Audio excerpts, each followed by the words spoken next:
Continuando então, nós estamos em Zacarias 6, nós estamos na parte final desse capítulo, como nós vimos na última aula, depois de 8 visões que Deus deu para Zacarias, nós temos agora uma profecia e um ato profético, né? Um ato que não era uma visão, mas que Deus ordenou que Zacarias procurasse uns exilados, um pessoal que tinha acabado de voltar da Babilônia, tinha uma oferta em ouro, em prata, que usasse essa oferta, esses recursos que eles trouxeram da Babilônia e fizesse coroas, no plural, ou uma coroa bem elaborada, bem sofisticada, e colocasse na cabeça do sumo sacerdote. Então era um ato muito diferente, um ato radical, um ato simbólico.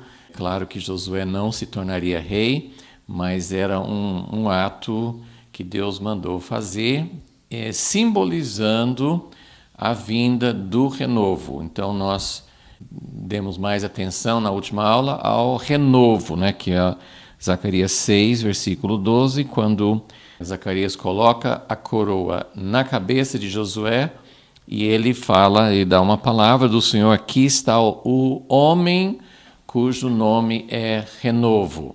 E nós falamos sobre outras profecias que falam também sobre esse renovo, e falamos bastante sobre esse aspecto, né, de um renovo, de um broto, de um rebento, de uma raiz, parecendo uma raiz ou um toco sem vida, mas nasce um pequeno brotinho, um raminho, e esse raminho cresce. Então, nós vamos dar continuidade hoje falando sobre o que acontece dentro dessa profecia de Zacarias, o que eles podiam esperar, qual era a palavra profética a respeito desse renovo. Fala, evidentemente, do Messias, da vinda, desse homem esperado, o homem-Deus, descendente de Davi, o renovo que viria, que realmente seria a chave para tudo que os profetas tinham previsto, tudo que o povo esperava,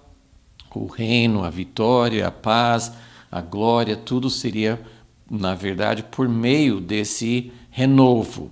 Mas tem mais informações, tem mais fatos surpreendentes sobre o renovo que nós vamos falar hoje, e com a ajuda de Deus queremos também renovar a nossa esperança, porque Jesus já veio uma vez, ele foi o renovo que brotou de um lugar inesperado, era o descendente de Davi, mas ninguém esperava, ninguém podia ver que Maria ninguém sabia provavelmente que Maria era descendente de Davi, e não tinha aparência nenhuma, como fala em Isaías 53. Mas o que mais nós esperamos desse renovo que foi embora e vai voltar? Então, que o Senhor renove a nossa esperança e que nós possamos realmente crer no que vem pela frente. Nós temos um futuro glorioso, nós temos algo maravilhoso que não só vai acontecer, mas vai introduzir um tempo que não temos palavras para descrever, um tempo do reino de Deus. Senhor, nós pedimos que os nossos olhos sejam abertos, assim como há 2.500 anos o Senhor mostrou isso para Zacarias, que nós possamos hoje ter o mesmo espírito, que nós possamos olhar para esse ato que foi feito ali, com forte simbolismo, mas um ato que simboliza algo que vai acontecer, algo que o Senhor vai fazer. Isso aqui não é uma figura, não é uma ilusão, não é algo que simplesmente existe na ideia, mas é algo que o Senhor planejou e que o Senhor vai fazer. Abre os nossos olhos, ajuda-nos a enxergar e a esperar e a fazer parte desse grande acontecimento que está para chegar para todos nós. Pedimos isso em nome de Jesus. Amém. Bom, então estamos em Zacarias, capítulo 6, e depois desse ato profético que Zacarias cumpriu de acordo com as instruções de Deus. Vamos reler o versículo 12. Assim diz o Senhor dos Exércitos: aqui está o homem. Então ele colocou a coroa na cabeça de Josué e falou: aqui está o homem. Não era Josué, mas Josué estava simbolizando, e Deus já tinha falado isso com ele no capítulo 3, que Josué seria um presságio, que o que Deus estava fazendo com Josué naquela visão, agora é um ato concreto que foi feito, mas essas coisas eram presságios, eram sinais proféticos, eram símbolos que estavam apontando para algo que viria. Então, aqui está o homem, cujo nome é Renovo. Filho de Deus, como nós sabemos hoje, filho de Deus, mas homem. Aqui está o homem, cujo nome é Renovo, broto, raminho novo, rebento. Ele brotará do seu lugar e edificará o templo do Senhor. Então, coloquei aqui na folha o que nós temos de informações aqui nessa profecia, o que está dizendo a respeito desse renovo, a respeito desse homem que Josué já estava simbolizando como uma profecia. Nós falamos sobre o renovo, mas eu queria enfatizar uma coisa, devo ter falado alguma coisa sobre isso na aula passada, mas eu queria enfatizar que no versículo 12 fala assim, que ele brotará, algumas traduções falam ele crescerá, né? Ele vai brotar e vai crescer. Ele brota e cresce do seu lugar. Essa frase, essa informação aqui, significa que Jesus existe desde a eternidade, Jesus não precisava... ele já estava pronto, ele não precisava nascer, crescer, ele apareceu várias vezes no Primeiro Testamento, almoçando com Abraão, apareceu para Josué antes da Batalha de Jericó, ele apareceu várias vezes como anjo do Senhor, aqui mesmo em Zacarias, mas quando Jesus veio para se tornar o nosso Messias, ele cresceu, ele não caiu do céu pronto, ele não desceu no paraquedas, ele não apareceu de repente ele já é eterno, ele tem tudo, ele não precisa se desenvolver, ele não precisa crescer, mas é isso que aconteceu e esse é o caminho do reino de Deus. O reino de Deus está na mente de Deus, Deus fala como ele criou a terra, ele pode falar a palavra e acontecer imediatamente, mas até mesmo a criação, pelas pesquisas, pelos conhecimentos científicos, assim, Deus fez, Deus criou, mas é um processo, Deus faz as coisas acontecerem por um processo de crescimento. Então, olha só, esse renovo que nós vamos ver hoje, como que ele vai reinar, como que ele vai trazer esse reino de paz, esse reino de justiça que ele já esperava naquele tempo, que nós continuamos esperando, este reino e o renovo que traz o reino, isso não vem assim num abrir e fechar de olhos. Isso é algo que Deus faz por meio de um processo de crescimento. Então, ele crescerá no seu lugar. Nós sabemos que a vida de Jesus foi assim, ele nasceu, ficou 30 anos crescendo, desenvolvendo, amadurecendo como homem. E nós vamos ver outros aspectos disso, mas isso é um ponto. E nós vimos também que o renovo que veio ao mundo há 2000 anos, esse renovo continua crescendo. Jesus foi embora, ele ressuscitou, ele é perfeito, ele veio como perfeito, mas ele assumiu a nossa humanidade e desenvolveu essa humanidade na vida dele. Mas o processo do renovo, de uma forma misteriosa, porque Jesus, usando uma outra metáfora, Jesus é a cabeça e nós somos o corpo.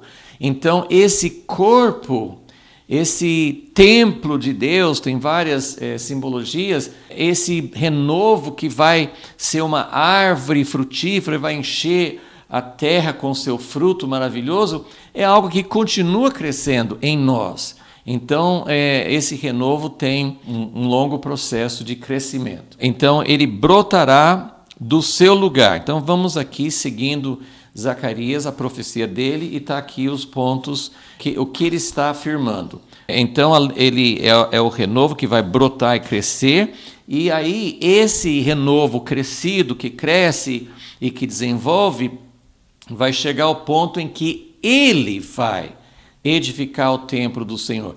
Eu não sei o que Zacarias entendeu naquela época, eu não sei o que Josué e Zorobabel entenderam, mas para nós, né, nós já entendemos um pouco mais por causa da história. Esse templo que Zorobabel e Josué estavam construindo, como nós sabemos hoje, não é o templo que permaneceu, não existe mais aquele templo, foi destruído no ano 70. Mas Zacarias está recebendo a palavra de que esse renovo é quem realmente vai edificar o templo. E quando as Escrituras, quando Deus repete alguma coisa, é porque isso tem uma ênfase dobrada. Então ele fala, no final do versículo 12, ele brotará, crescerá do seu lugar e edificará o templo, ele que vai construir. E aí ele repete no início do versículo 13, sim, ele mesmo, é ele que vai edificar o templo do Senhor.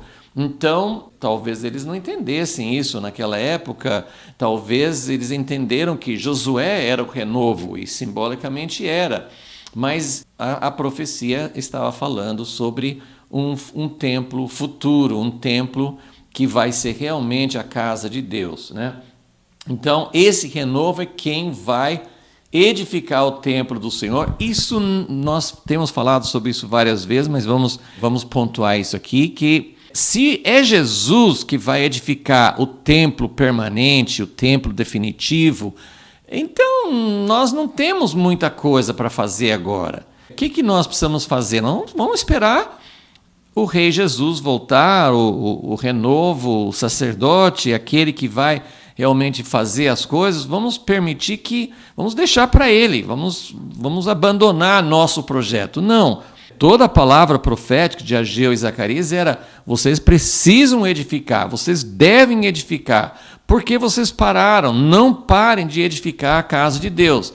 Então, mesmo não sendo a casa que vai ser a casa definitiva, a construção da casa de Deus agora é um passo importante e necessário para chegar lá. Mas nós temos que sempre estar conscientes de que o templo definitivo, a casa permanente, não é o que nós estamos fazendo, faz parte, eu não sei, é uma coisa misteriosa. Deus vai usar as pedras vivas, Deus vai usar a casa que está sendo edificada agora, mas a casa permanente é Ele que vai fazer. Então, porque veja, essa palavra vem ao final das 8 visões. Então, as 8 visões mostraram várias coisas sobre o que aconteceria no futuro, coisas que não aconteceram ainda. Então, nós entendemos que essa palavra profética, essa palavra do final, está se referindo realmente à volta definitiva, à vinda, na segunda vinda. Eles não sabiam que o Messias teria que vir primeira vez e ter um intervalo e depois vir segunda vez, eles não entendiam isso. Mas essas profecias, a grande maioria das profecias que vieram nessas 8 visões, estava mostrando esse reino definitivo, né? Essa segunda vinda. Então, aqui ele vai edificar 2 vezes, fala que ele vai edificar o templo do Senhor. E ele receberá. Aqui tem várias traduções, mas eu creio que a ideia é que ele vai receber esse renovo que vai edificar o templo verdadeiro, o templo permanente e definitivo. Esse renovo, até agora está chamando de renovo, ele vai receber a honra real.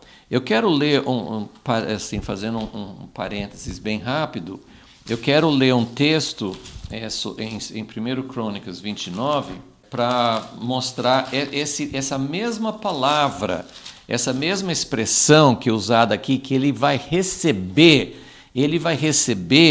algumas traduções falam glória, outras falam honra. Esse renovo que vai edificar o templo e vai receber a honra. Vamos lembrar que Salomão, filho de Davi, ele foi parcialmente, porque ele, em muitos aspectos, ele não foi uma boa figura, uma boa representação de quem Jesus é, mas em muitos aspectos ele foi uma imagem, né? uma metáfora, né? daquilo que Jesus seria.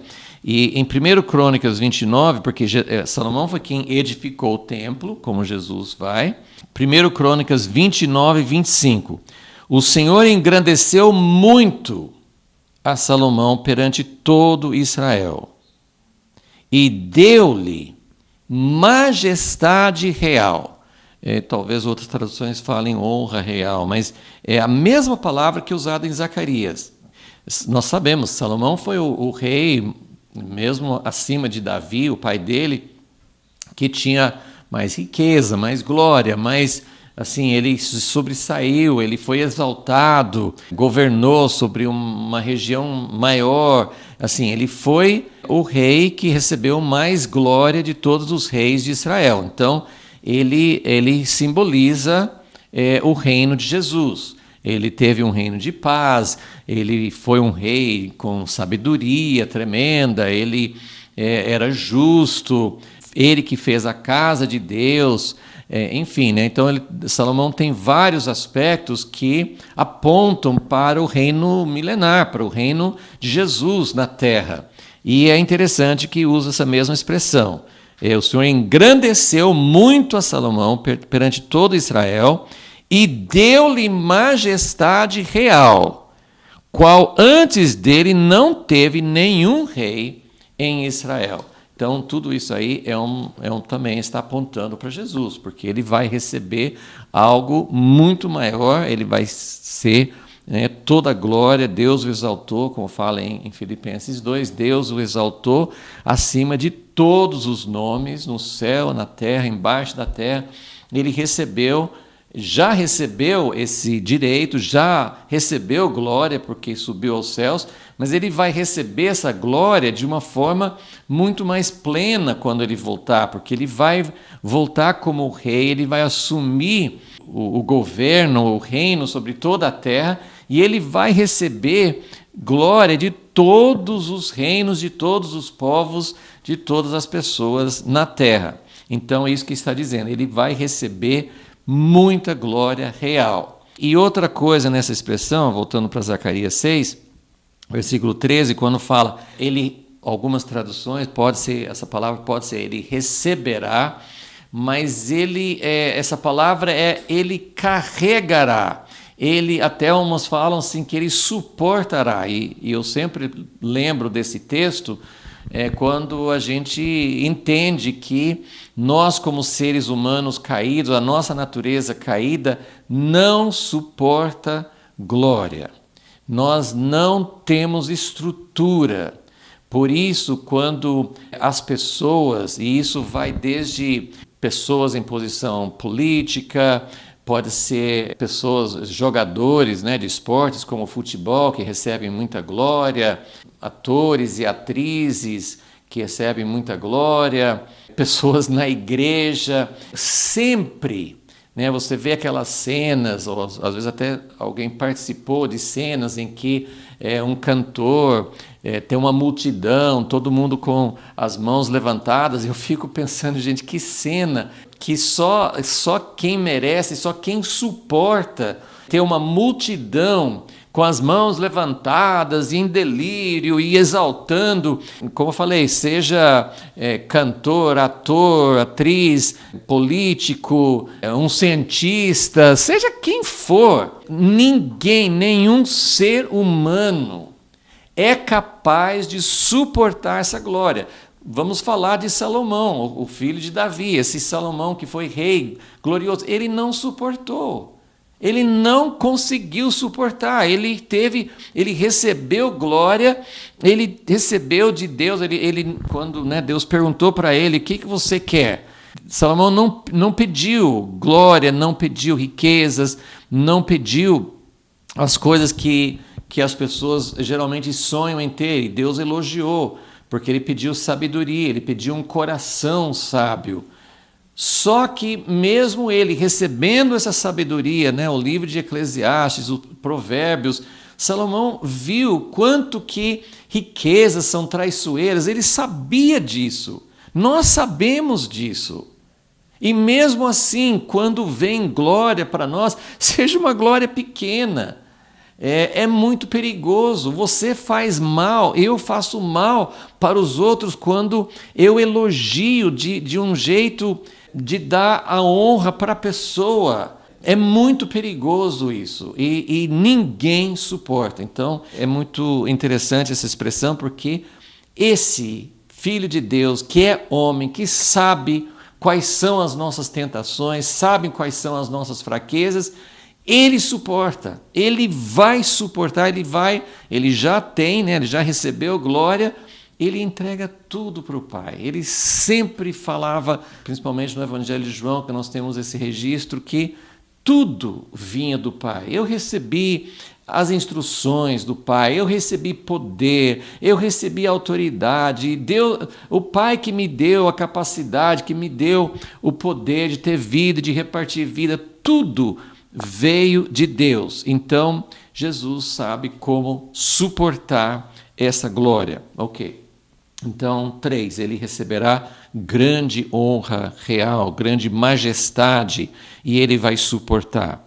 E aí a próxima frase diz o seguinte: ele se assentará no trono. Bom, né, por enquanto não falou que ele é sacerdote, vai falar em seguida. Por isso que eu estou indo assim, passinho por passinho, de acordo com a sequência que está aqui na profecia de Zacarias. Ele é um renovo, ele começa humilde, ele começa como um brotinho que ninguém dá nada, ele já saiu de um lugar que ninguém nem achava que tinha vida. Então ele é um broto que cresce, que vai edificar a casa de Deus, que vai receber então grande glória e grande honra e vai se assentar no trono. Então ele é um rei, ele se assentará no trono. A minha tradução fala: assentar-se-á e dominará no seu trono. Mas ele vai se assentar e vai reinar, vai governar, ele vai fazer a casa de Deus, vai receber honra e vai se assentar no trono como rei, porque ele vai governar, ele vai dominar, ele vai governar. Quantas profecias que nós temos a respeito da segunda vinda de Jesus e como todos os reinos do mundo passarão a estar debaixo do governo dele, e ele vai reinar sobre todas as coisas, né? Isaías 9, né, que fala de um menino que nasceu, mas o governo estará sobre seus ombros, e do crescimento do seu reino não terá fim. Aí você já começa a imaginar, né? Não são só reinos da terra, se não tem fim, o governo, o reino de Jesus aqui na Terra vai se estender a outros planetas, sei lá, a outros sistemas. O que pode vir depois? A gente não faz ideia, mas nós temos aqui essa confirmação de que esse renovo vai crescendo de uma forma humilde. Lembra sempre de Isaías 53, como é que começou, de onde veio esse brotinho, o que aconteceu até que ele chegasse ao trono. Então, ele vai se assentar no trono. E agora, no número 5, que vem essa declaração, que estava sendo representado pela coroa na cabeça de Josué. Então, já estava indicando que um sacerdote se tornaria rei. Então, aí fala assim: ele será sacerdote no seu trono. Ele será sacerdote. Então, esse renovo que outras profecias, né, lembra, nós vimos na aula passada que esse renovo, Isaías 11 fala, Jeremias 23 fala, que esse renovo vem da descendência de Davi. Descendente de Davi é a descendência real. Mas como nós sabemos também, não tinha como a descendência de Davi, que herdava, seriam sempre os herdeiros do trono, mas os descendentes de Levi é que seriam sacerdotes. O rei não pode ser sacerdote, o sacerdote não pode ser rei. Isso era proibido, isso não podia acontecer. Deus separou isso dentro da nação de Israel. Deus continua separando isso. Eu sempre falo que na igreja Deus separa, Deus chama algumas pessoas para um ministério, para um dom mais administrativo, mais de cuidar, de governar, de saber como levar para frente. Agora, o sacerdócio é outro tipo de chamado. E são chamados diferentes, são dons diferentes. Deus não une na mesma pessoa as pessoas, né, como Marta e Maria, né, mais ou menos aquela divisão, aquela dicotomia entre Marta e Maria. Maria é a pessoa que serve, que é prática. A Marta é a pessoa que sabe fazer as coisas, que cuida, que faz tudo acontecer numa casa. E Maria é aquela que se assenta aos pés de Jesus. E as duas coisas são necessárias. Ali Jesus falou uma coisa necessária, porque era para todos, né? Marta e Maria, era para as duas ouvir de Deus. Mas realmente os chamados são diferentes, né? Deus chama algumas pessoas, mas com esse dom, esse chamado, essa facilidade de passar tempo na presença de Deus, ele chama outras pessoas para serem pessoas práticas, para dirigir, para administrar, para cuidar de coisas práticas. Na igreja primitiva, os apóstolos falaram assim, precisa chamar diáconos, e a gente sempre tem aquela ideia, um diácono é menor. No plano de Deus, não é menor. Estevão foi o primeiro mártir, ele estava cheio do Espírito Santo, pregou uma mensagem fantástica para todos os sacerdotes, ele não era menor, mas ele foi chamado, acho que depois ele entrou num outro chamado, mas ele foi chamado para algo muito importante, que era cuidar das necessidades das viúvas, administrar os recursos que estavam sendo distribuídos. Então, agora Jesus é o sacerdote no trono. Então, isso é algo muito importante, nós vamos gastar um pouco mais de tempo hoje falando sobre isso. Nosso tema realmente hoje nós estamos olhando todas essas afirmações, mas o ponto que chama mais atenção, o ato profético que Deus mandou Zacarias fazer, era colocar uma coroa na cabeça de um sacerdote. Então, nós queremos entender mais. Essa frase aqui, essa quinta aqui, é a frase central, porque esse renovo vem, ele edifica a casa de Deus, ele recebe honra real, ele se assenta no trono com autoridade para governar, mas ele é um sacerdote.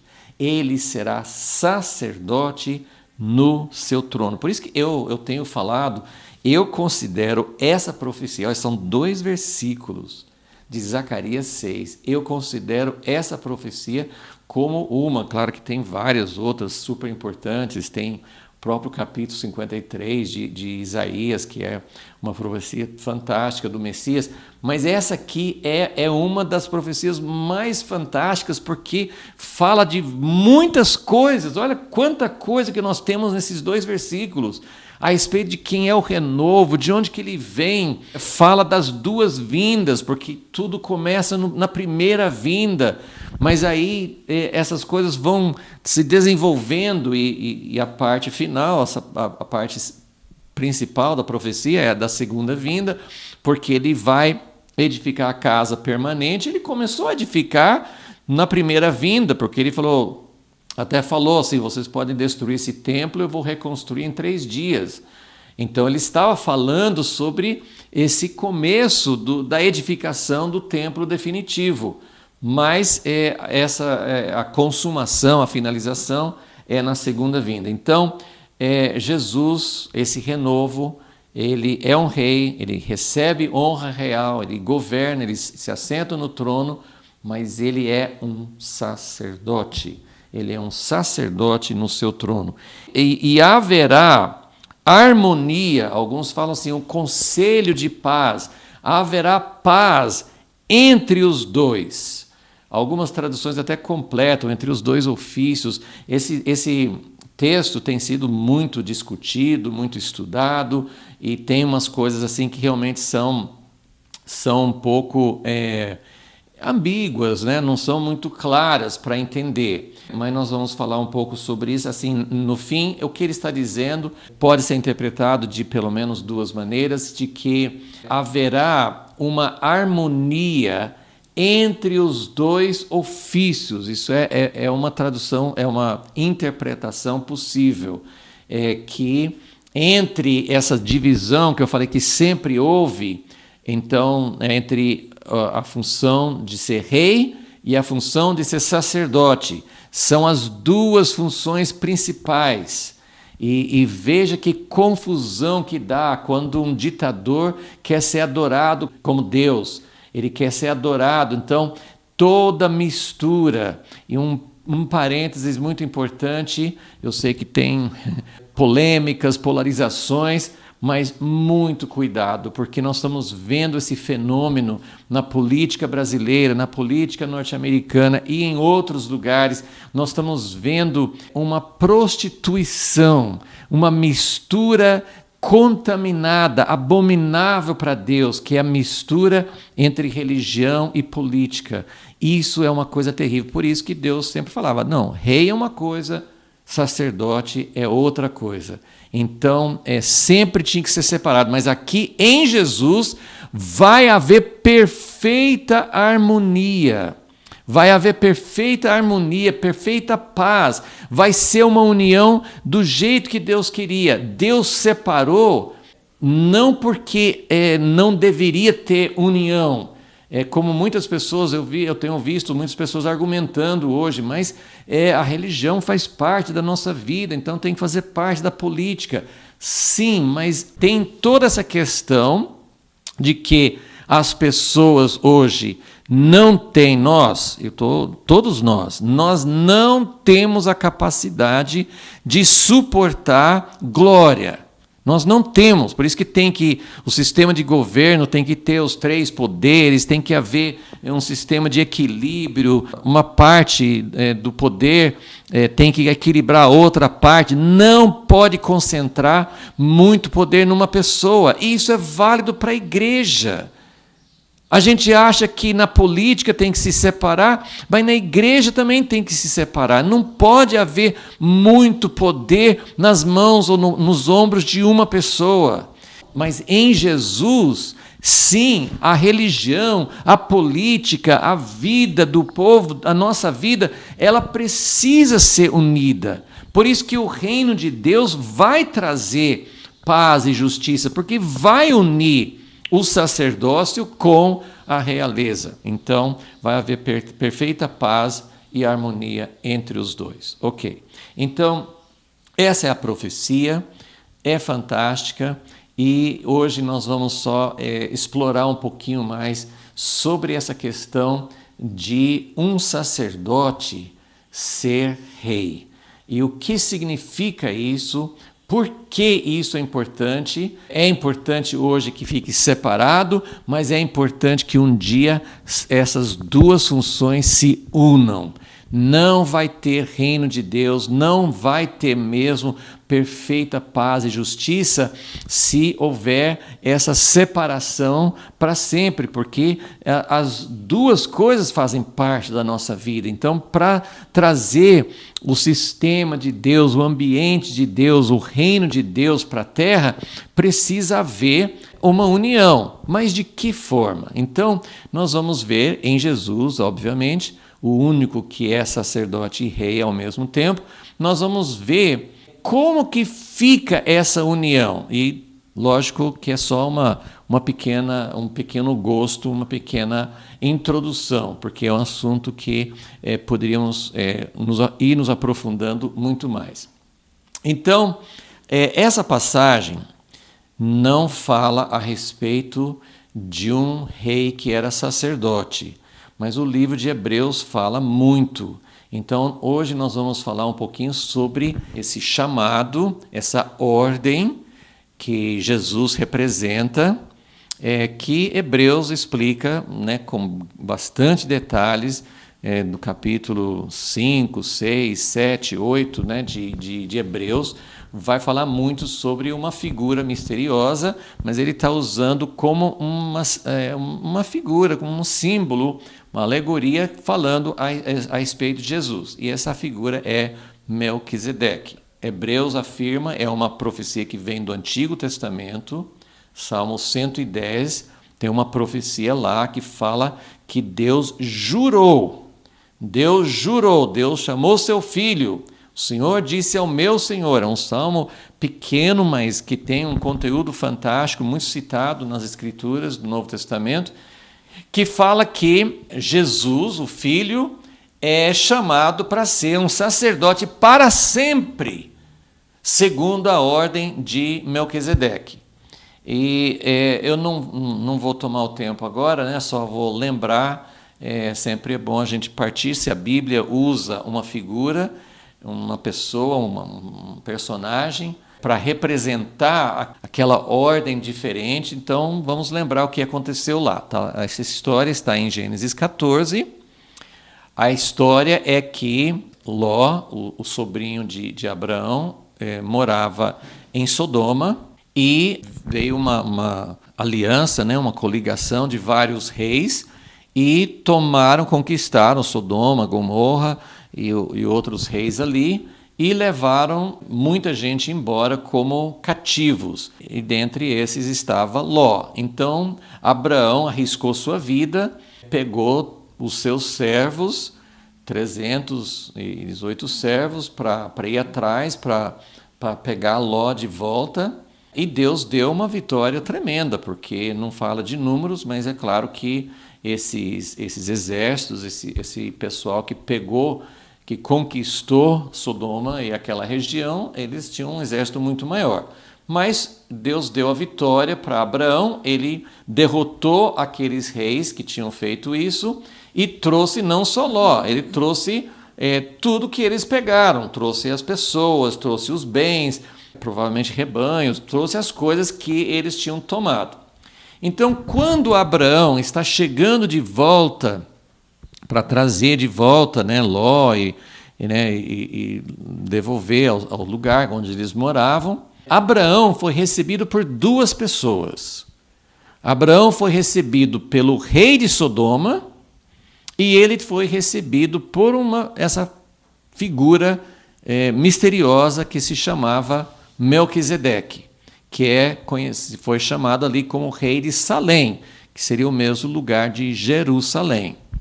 Olha só, Abraão, vitorioso, ele foi recebido por duas figuras reais, o rei de Sodoma e o rei de Salém. Então ele foi recebido por duas pessoas. O que o rei de Salém tinha a ver com isso?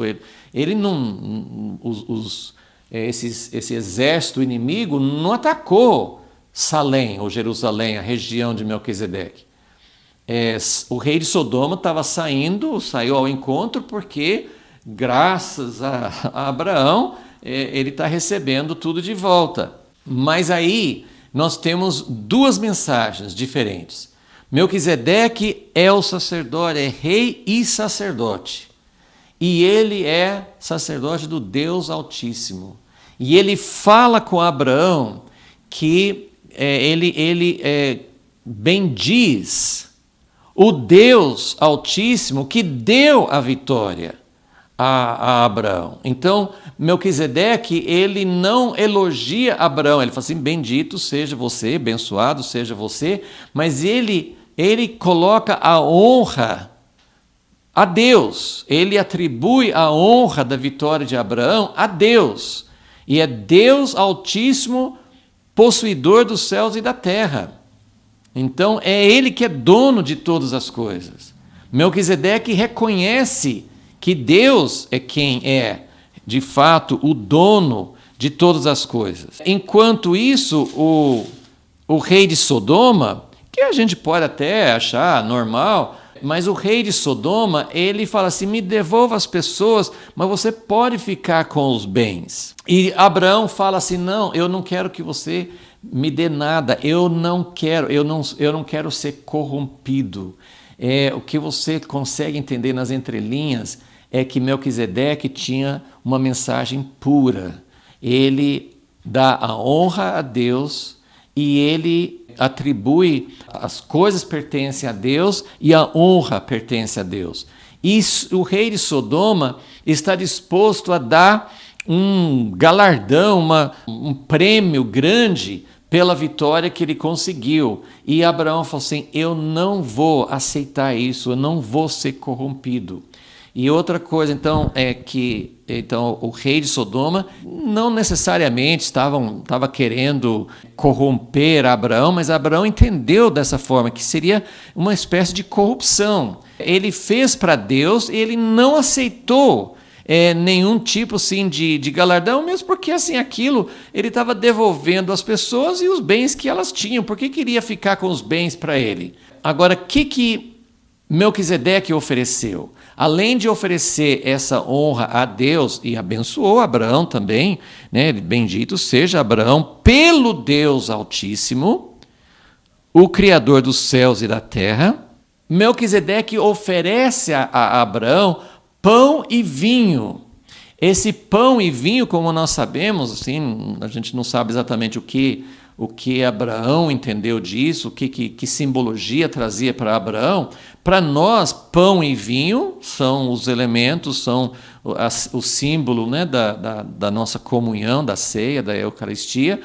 Mas vamos pensar em João 6, quando Jesus fala assim, eu estou dando a minha vida, a minha carne. Como é que alguém vai comer da carne de Jesus? Só ele morrendo.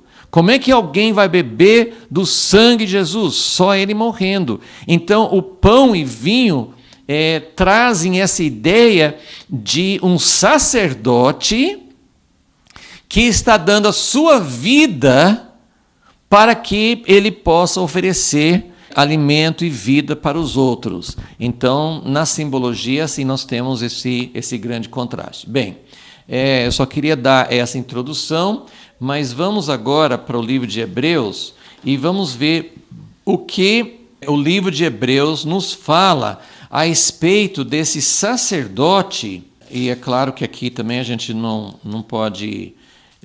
É um assunto extenso, né? Mas eu só quero chamar a atenção a algumas coisas aqui. Vou colocar, eu enumerei algumas coisas aqui para a gente seguir. No livro de Hebreus, nós temos, assim, como eu falei, desde o final do capítulo 4 de Hebreus até o início do capítulo 8, o autor aqui está falando sobre esse novo sacerdócio. O livro de Hebreus fala sobre a nova aliança, que é melhor do que a aliança anterior, fala sobre os sacrifícios, fala sobre a casa, fala sobre a realidade das coisas, mas principalmente o centro, a essência da carta aos Hebreus, dessa epístola, é para mostrar que o sacerdócio da nova aliança é diferente. É o sacerdócio e o sacrifício, né? São as duas coisas assim que... Porque a lei, o conteúdo da lei não mudou. A lei agora é escrita no coração. Mas o que muda na nova aliança é que o sacerdócio é melhor e o sacrifício é melhor. E, na verdade, eles são o mesmo, né? Jesus é o sacrifício e ele é o sacerdote. Mas fala muito sobre o sacerdócio de Jesus. Então, no início do capítulo 5, eu vou talvez indo para frente, para trás, assim, pegando alguns aspectos aqui, mas no início do capítulo 5, em Hebreus, fala assim que nenhum sacerdote escolhe, toma para si mesmo o chamado de sacerdócio. Isso não é uma coisa que a gente escolhe, né? Ele fala assim que, versículo 4, Hebreus 5, versículo 4, ninguém toma para si esta honra, senão o que é chamado por Deus, como foi Arão. Versículo 5. Assim também Cristo não se glorificou a si mesmo para se fazer sumo sacerdote. Gente, isso é tremendo, porque Jesus é o Filho de Deus. Ele se ofereceu para Deus, mas ele não assumiu, não foi ele que disse, eu vou ser. E olha, nós não estamos nem falando sobre rei, nós estamos falando sobre ser sacerdote. Então, o ponto principal aqui do primeiro, assim, o que é ser um sacerdote segundo a ordem de Melquisedeque? Em primeiro lugar, é ser escolhido por Deus. Isso não é uma coisa que a gente faz por si mesmo e não é a nossa honra que faz isso, né? Então, ele fala assim que ninguém escolhe, mas foi Deus que o glorificou, né? Então, e outra coisa que está incluída aqui, depois, acho que no capítulo 7, ele fala assim, que Jesus foi escolhido, segundo o Salmo 110, com juramento. Deus fala assim, eu jurei e não vou desfazer esse juramento. Tu és sacerdote para sempre, segundo a ordem de Melquisedeque. Então, essa escolha é por Deus, isso significa que nós não buscamos honra. Jesus falou isso muito no Evangelho de João, assim, não sou eu que testifico de mim, não sou eu que glorifico a mim, outros que dão testemunho, é o Pai que enviou esse princípio assim, de não buscar glória para si. Isso é importante porque, como nós vamos ver, o sacerdócio de Jesus, segundo a ordem de Melquisedeque, não é só para ele. Jesus está inaugurando aquilo que Deus sempre queria, que é um reino de sacerdotes. Então não é só o renovo, o rei que se assenta no trono e que é sacerdote também. O que nós precisamos ver é que, primeiro, Jesus veio na primeira vinda como renovo, brotando, esperando, desenvolvendo ali sua vida, e Jesus se recusava a ser coroado rei na sua primeira vinda. Ele não permitia isso, ele não queria nem que as pessoas soubessem que ele era o Messias, o Filho de Deus, para que as pessoas não lhe dessem uma honra humana. Jesus se fechava para isso. Jesus ele nem tinha opção sobre isso, né? Mas Jesus foi aclamado como rei na cruz, rei dos judeus, escrito na cruz. Então, o caminho para o sacerdote se assentar no trono como Jesus é para todos os seus seguidores, todo o seu povo segue o mesmo caminho. Nós vamos ver isso depois, mas Jesus foi escolhido por Deus, ele não buscou honra para si mesmo. Precisamos entender muito assim, o que é essa ordem de Melquisedeque, o que é esse sacerdote que se torna rei. Que Deus abra os nossos olhos, que nós possamos ver realmente como Jesus chega ao trono, ele que era, né, Filipenses 2 fala assim, ele não precisava fazer nada, ele já era Deus, ele é herdeiro de todas as coisas, foi Jesus que criou todas as coisas, ele tinha direito, mas ele se abaixou, né, até servo e morte de cruz e tudo, para, por meio do sacerdócio, se tornar rei. Ok, então ele foi escolhido por Deus, ele não buscava glória para si mesmo. A segunda coisa que Hebreus enfatiza muito é que Jesus é Deus, mas ele é um sacerdote que pode interceder por nós, porque ele conhece as nossas fraquezas, embora ele não tenha pecado. Ele é aquele que conhece as nossas fraquezas. Isso está em Hebreus 4, um pouco antes, versículo 14. Visto que temos um grande sumo sacerdote, Jesus, o Filho de Deus, que penetrou nos céus, retenhamos firmemente a nossa confissão. 15. Pois não temos um sumo sacerdote que não possa compadecer-se. Agora você vai falar assim, mas Todos os sacerdotes antes de Jesus, eles eram humanos, então eles podiam compadecer-se. Mas pensa bem, os sacerdotes, por exemplo, no tempo de Jesus, eles não viviam uma vida como os outros. Eles estavam numa classe acima. E muitas vezes os líderes do povo de Deus hoje também estão numa classe acima. Todos são humanos, mas muitas vezes os líderes, e isso em todas as esferas também, mas geralmente os líderes vivem numa classe à parte, têm um tratamento diferente, não sofrem como os outros. Então, o autor aqui está dizendo, esse sacerdote, ele não é um sumo sacerdote que vive num patamar acima, com regalias, com privilégios, com algo diferente dos outros. Então, ele não sabe como é sofrer. Tem aquela frase famosa na Revolução Francesa que falaram com a rainha da França assim, olha, o povo está sem pão, eles estão na miséria. Eu nem sei se isso é verdade ou se é uma lenda, mas assim, a resposta da rainha é, mas se eles não têm pão, por que eles não comem bolo? Ela não fazia ideia do que é sofrimento. Ela não fazia ideia do que é a pessoa comum, que tipo de vida. No mesmo país, são os governantes, não fazem ideia de qual é a vida de uma pessoa comum. Então, depois nós vamos ver aqui, né, mais na frente, ele é um sumo sacerdote puro, sem pecado, mas Jesus, ele é puro, sem pecado, ele veio como filho de Deus, ele não se maculou. Mas vamos terminar de ler o versículo 15, Hebreus 4:15. Pois não temos um sumo sacerdote que não possa compadecer-se das nossas fraquezas. Porém, nós temos um que, como nós, em tudo foi tentado. Ele conhece todas as tentações. E agora o próximo ponto, ele conhece também todos os sofrimentos. Aliás, ele sofreu muito mais do que nós, do que qualquer um de nós individualmente. Então, ele é semelhante a nós, ele conhece as nossas fraquezas, ele vivenciou, ele se sujeitou.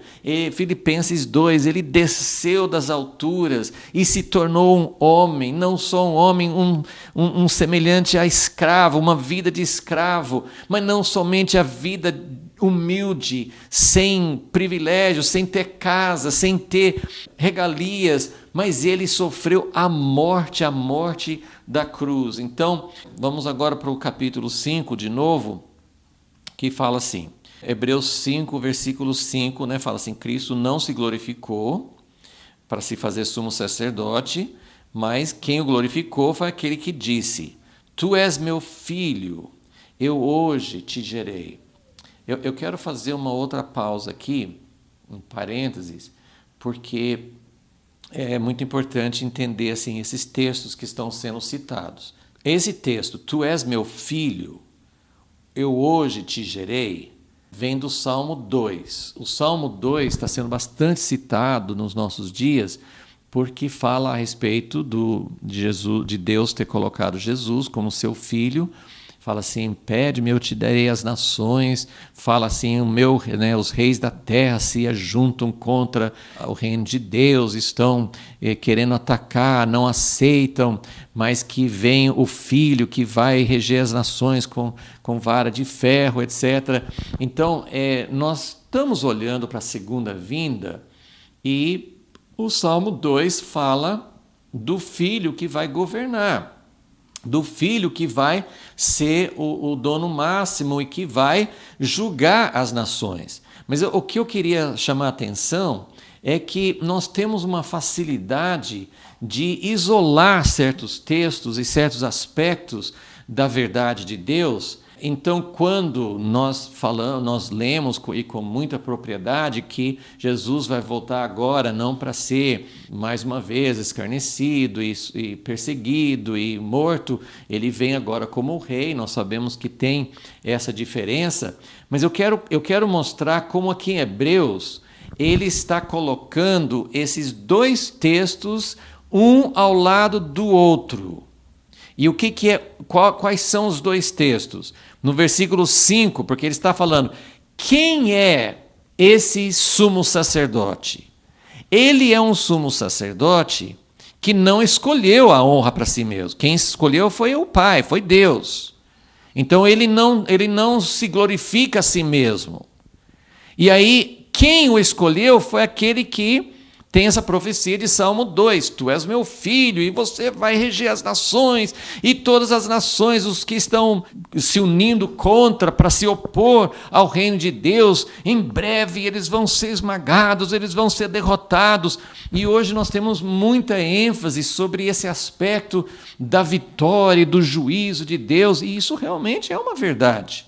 Mas o texto está nos mostrando como é que esse filho do Salmo 2, que vai se assentar no trono, o trono é em Jerusalém, Deus escolheu Jerusalém, Deus escolheu seu filho, Deus vai estabelecer o seu reino, mas como que esse filho chegou ao trono aqui na terra? Qual foi o caminho que ele percorreu?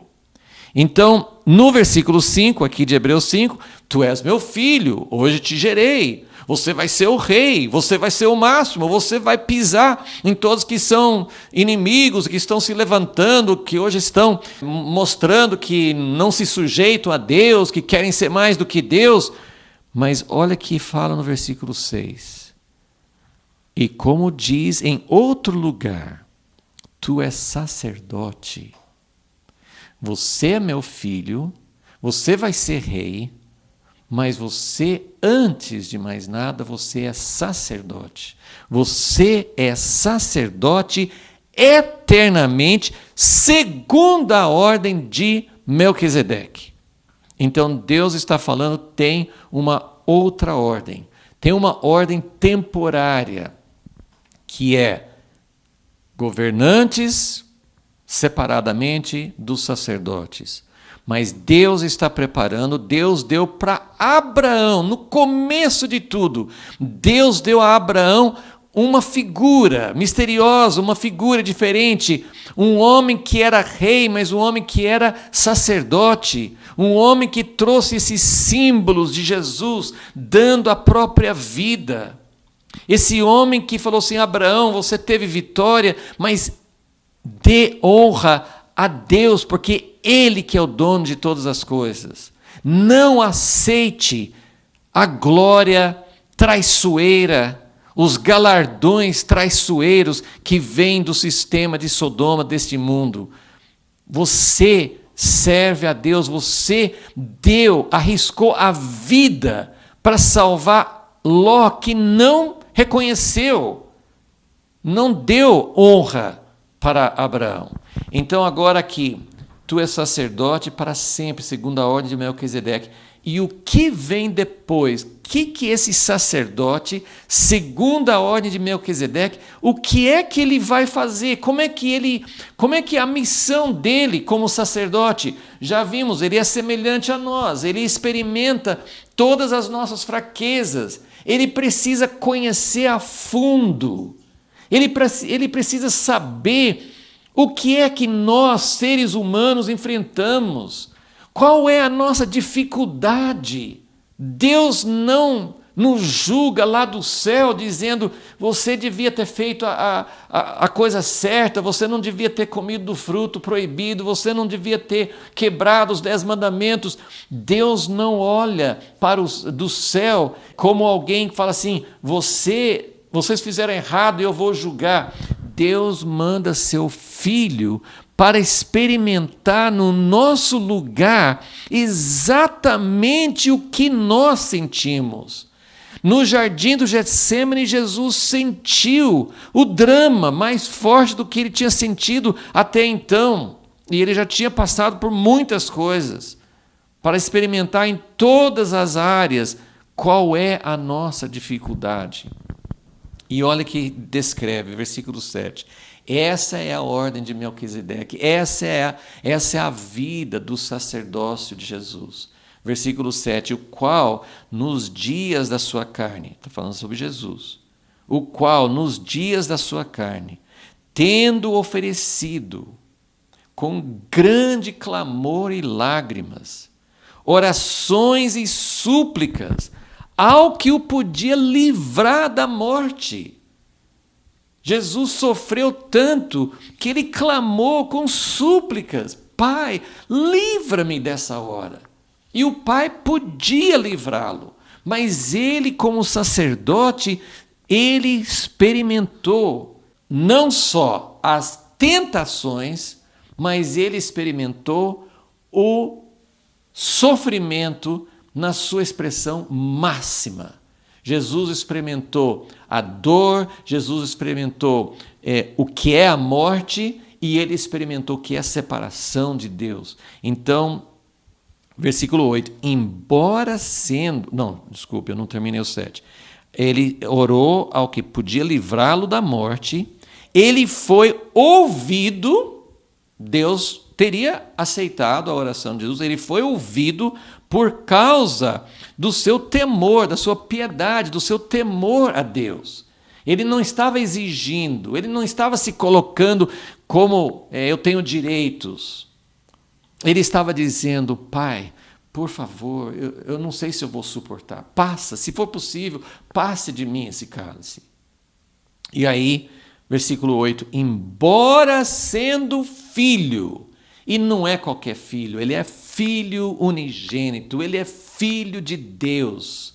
Ele é o próprio Deus, ele é o próprio Verbo. Embora sendo filho, eu não consigo entender esse versículo. Ele aprendeu a obediência por meio daquilo que sofreu. Então nós colocamos aqui, ele foi aperfeiçoado.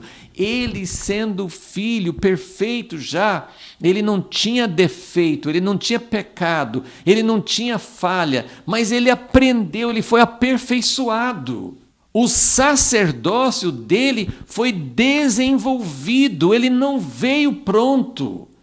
Ele veio pronto num sentido, ele foi o Filho de Deus encarnado, então ele não precisava se tornar, não precisava chegar ao ponto de ser aperfeiçoado em relação ao pecado, mas ele precisou conhecer as tentações, ele precisou conhecer o sofrimento e ele aprendeu algo. O Filho de Deus aprendeu algo que ele não sabia, porque ele nunca tinha vivido essa fraqueza, essa deficiência humana.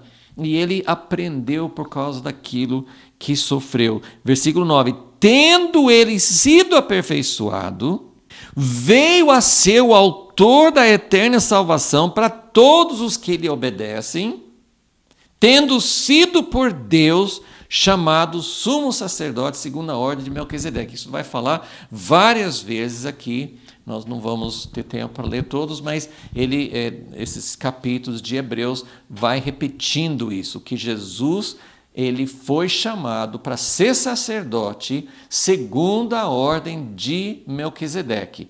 Segundo a ordem de Melquisedeque, fundamentalmente significa não só sacerdote, mas também rei. Mas não só o fato de que ele vai ser um sacerdote, mas do tipo de Melquisedeque, porque ele é um sacerdote que se tornará rei, mas nós estamos entendendo aqui pela vida de Jesus, e isso a gente nem sabe sobre os fatos da vida de Melquisedeque, não sabemos nem direito, mas não sabemos nada sobre ele. Ele foi usado pelo autor aqui, e mesmo lá no Salmo 110, ele é usado como símbolo, como ícone de uma nova ordem.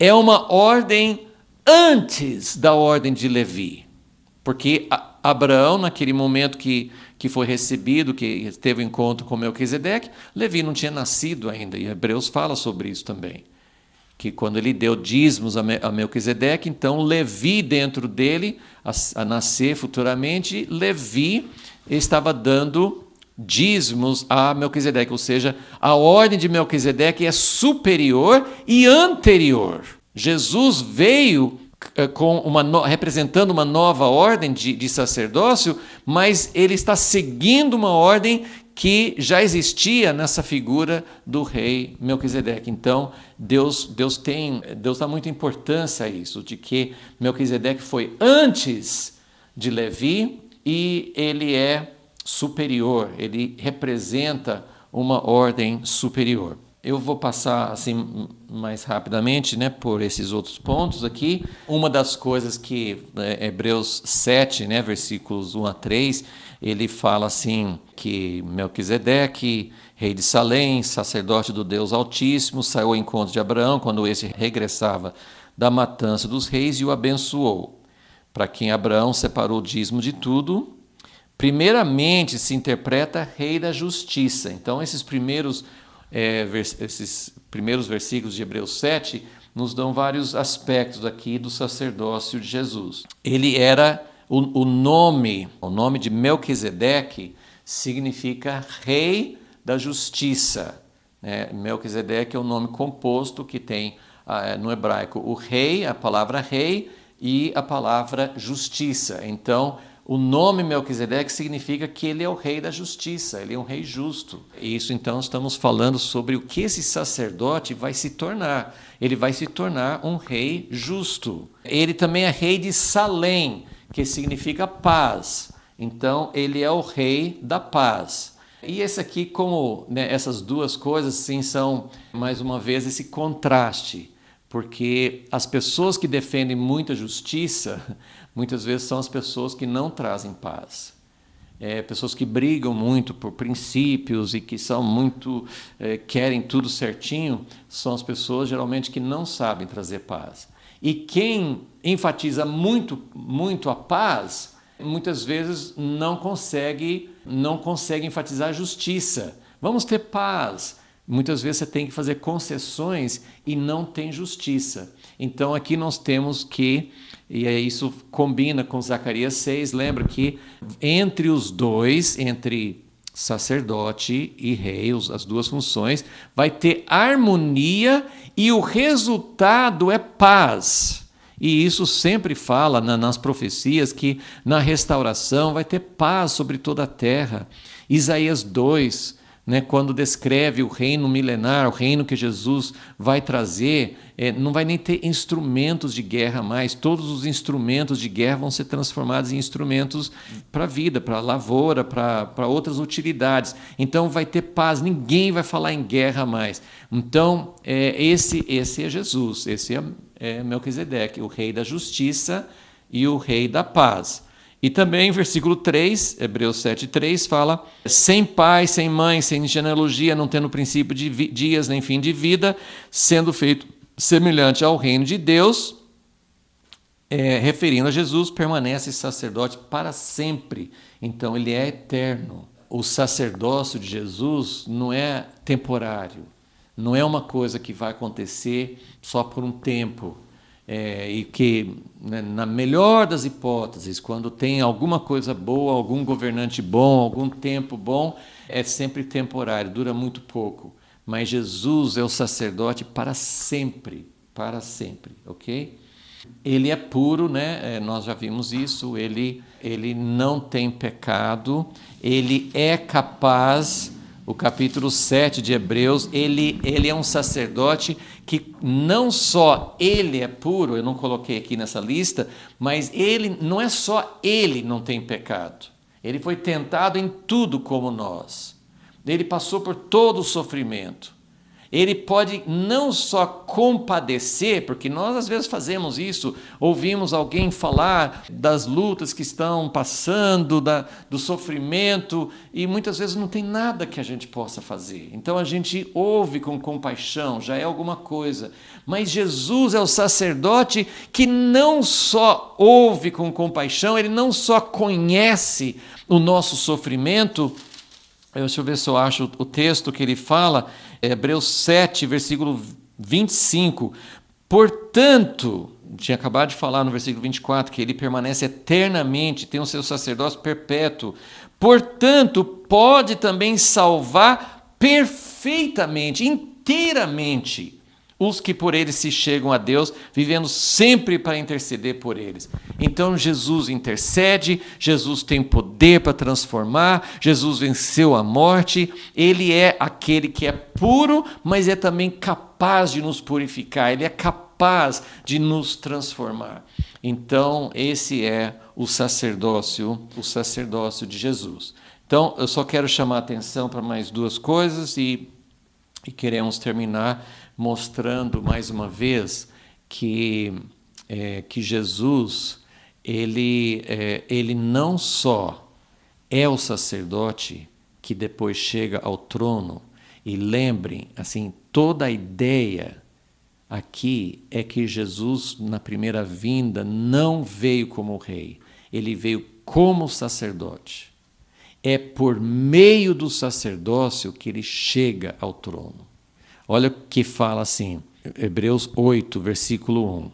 O ponto principal do que estamos dizendo é que temos um sumo sacerdote tal, que se assenta à destra do trono da majestade nos céus.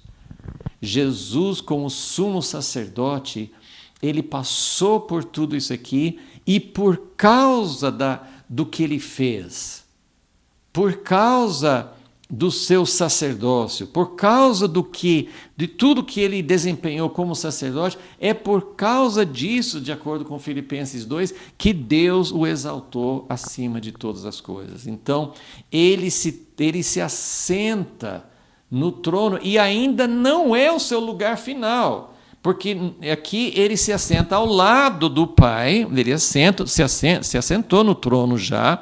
Mas o que fala até nesse Salmo 110, que fala que Jesus é sacerdote para sempre? Fala assim, disse o Senhor ao meu Senhor, que é Deus Pai, falando ao Filho, assenta-te à minha direita até que eu ponha os teus inimigos como estrado dos teus pés. Então, o que Jesus está aguardando? Ele está assentado, ele está intercedendo, ele continua fazendo o seu ministério sacerdotal, mas ele está aguardando porque, como Zacarias 6 mostrou, ele virá e se assentará no trono aqui na terra. Ele vai receber honra, ele vai receber glória, ele vai governar sobre toda a terra e vai entregar esse reino a Deus. Então, isso é o ponto principal, assim, de que é por meio do sacerdócio que Jesus chega ao trono.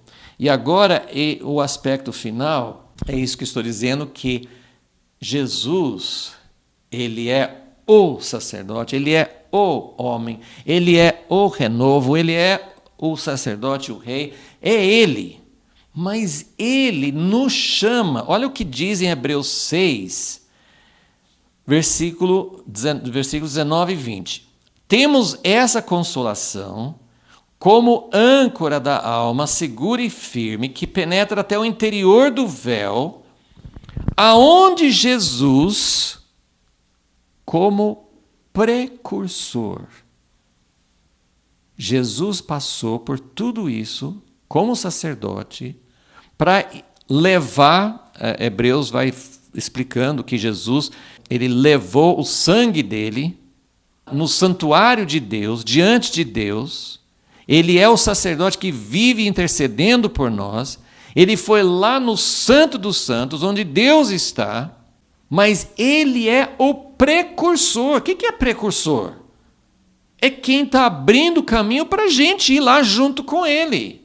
Então, ele é o precursor, entrou por nós, feito sumo sacerdote para sempre, segundo a ordem de Melquisedeque. Então, eu só vou terminar agora lendo 3 textos no livro de Apocalipse, para mostrar como esse sacerdote, segundo a ordem de Melquisedeque, que entrou lá, na presença de Deus, está aguardando chegar esse momento de Zacarias 6. O que é o momento de Zacarias 6? Quando né, todas as 8 visões de Zacarias, como vai ter essas coisas que acontecem antes da sua volta, a luz, né, a igreja de Israel sendo luz para as nações, removendo o pecado, purificando o povo. Tem todos esses aspectos que vimos nas 8 visões, mas agora essa visão de Jesus como renovo chegando para edificar a casa permanente de Deus, Deus habitar conosco para sempre, e Ele se assenta no trono, e Ele é um sacerdote, e Ele traz paz, Ele traz harmonia, Ele traz perfeição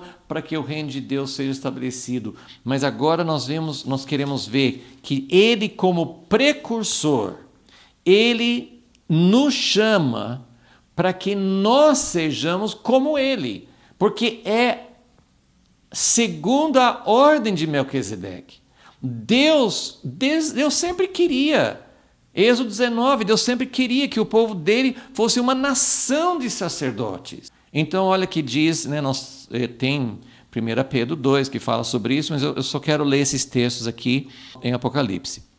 Apocalipse 1 fala assim no meio do versículo 6, aquele que nos ama em seu sangue nos lavou dos nossos pecados e nos fez reino ou reis, mas pode ser reino também, reino e sacerdotes para o seu Deus e Pai. Então, Jesus, ele nos comprou, nos purificou para que nós sejamos sacerdotes. Apocalipse 5, aquele que foi considerado digno de abrir os selos, né? Então eles cantavam um novo cântico, Apocalipse 5, 9, e cantavam um novo cântico, dizendo, digno és de tomar o livro e de abrir os selos. Por quê? Porque foste morto, e com teu sangue compraste para Deus homens de toda tribo, língua, povo e nação. Para o nosso Deus os fizeste reino e sacerdotes. Então, às vezes fica essa dúvida, é reino ou reis, ou é um reino de sacerdotes? Se é um reino de sacerdotes, então é um reino formado por sacerdotes, mas tem um aspecto de reinar, porque no versículo 10, Apocalipse 5:10, fala assim, para o nosso Deus os fizeste reino e sacerdotes, e eles reinarão sobre a terra. Então, nós podemos entender que o caminho para nós é igualzinho. Jesus foi o precursor. O caminho é igual.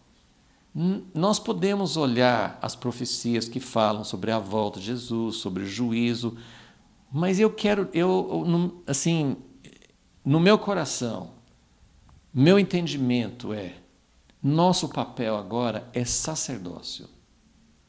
Nosso papel é ser sacerdotes, é experimentar, compadecer, aprender pelo sofrimento.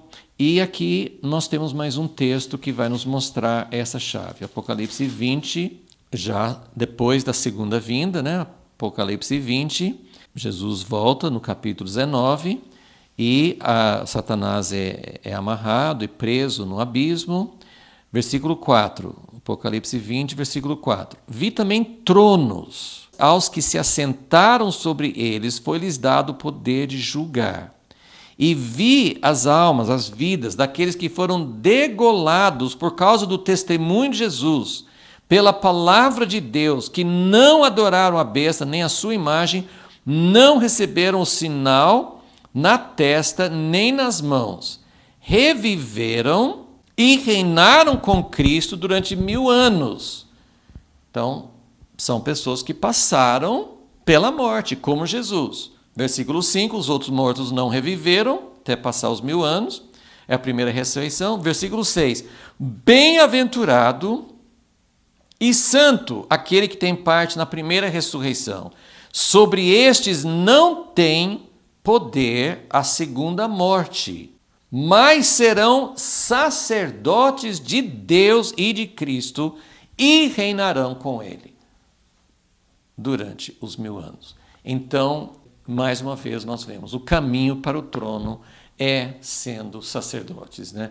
Então, essa profecia maravilhosa de Zacarias 6, ele mostra essa união de ser sacerdote e rei, profetiza, né, que Jesus, o Messias, o renovo, ele vai se assentar no trono, ele vai governar, ele vai edificar a casa de Deus e vai governar, mas ele será um sacerdote no trono. Então, não nos esqueçamos disso. O caminho, tem o Salmo 2, que Jesus vai ser rei, tem muitas profecias que falam a respeito do reino de Deus, fala do juízo, tem que ter a purificação, tem que ter a remoção do sistema do mal, todo o mal tem que ser arrancado, erradicado, totalmente fora do reino de Deus, mas o caminho para isso é pelo sacerdócio.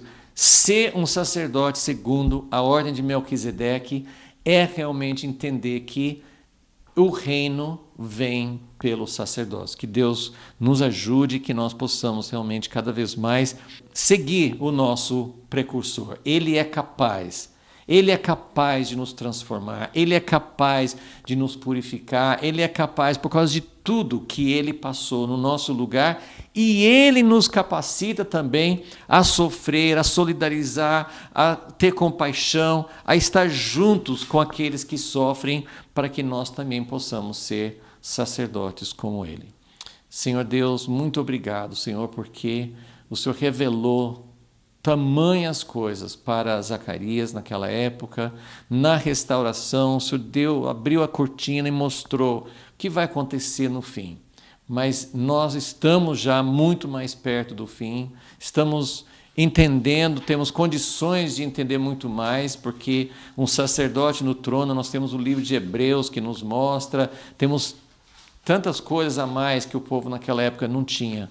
Mas, Senhor, nós precisamos do mesmo jeito, do Teu Espírito, para abrir os nossos olhos e para nos ensinar realmente o que o Senhor deseja. Esse é o nosso desejo, conhecer mais, caminhar mais, entender essa nova aliança que é melhor do que a anterior, não porque o Senhor mudou, mas porque o Senhor está agora nos levando a ver a realidade de todas as alianças, de todo o teu desejo para a humanidade sendo possível, sendo implantado pela nova aliança na nossa vida. Muito obrigado, que o Senhor seja realmente, o Senhor fique satisfeito com o sacerdócio, com o sacrifício e com o teu povo. Pedimos isso em nome de Jesus. Amém.